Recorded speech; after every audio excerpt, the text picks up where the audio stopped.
কোথাও দেখা যাচ্ছে বিজেপিকে নিশানা, কোথাও আবার দেখা যাচ্ছে বিএলওকে টার্গেট। এসআইআর আবহে শাসকের শাসানির বিরাম নেই। আর এই পরিস্থিতিতে বুথ লেভেল অফিসারদের নিরাপত্তার দাবি জানিয়ে নির্বাচন কমিশনে চিঠি দুবরাজপুরের বিজেপি বিধায়কের। এসআইআর রক্ষা সম্ভব নয়, সেটা বুঝে কি আরো বেশি বেপরোয়া হয়ে উঠছে শাসক। ধমক চমক শাসনের ধারা অব্যাহত বাংলায়। এবার বিজেপি কর্মীদের গাছে বেঁধে পেটানোর নিদান দিলেন হাড়োয়া পঞ্চায়েত সমিতির সহ সভাপতি আব্দুল খালেক মোল্লা। আমরা এই ভারতবর্ষের ভোটার, আমাদের তারা বাদ দেবে, আমরা সিএর মধ্যে ফেলে দেবে, তা বিজেপির লিডারদের গাছে পেটাবো না, তাই কি আর আমরা রসগোল্লা সন্দেশ খাওয়াবো?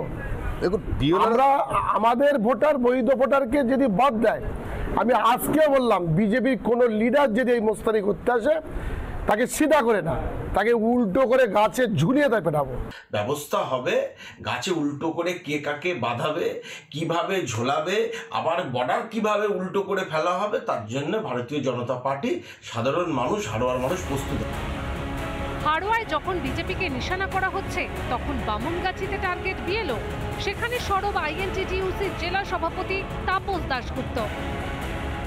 আর বিএলওদের পেছনে লাগতে হবে।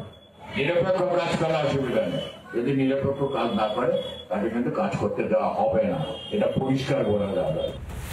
এভাবেই যখন বিএলওদের বারবার নিশানা করা হচ্ছে, তখন বিএলও এবং ডিএলএ 2 এর নিরাপত্তা নিশ্চিত করার দাবি জানিয়ে কমিশনকে চিঠি দিলেন দুবরাজপুরের বিজেপি বিধায়ক অনুপ সাহা।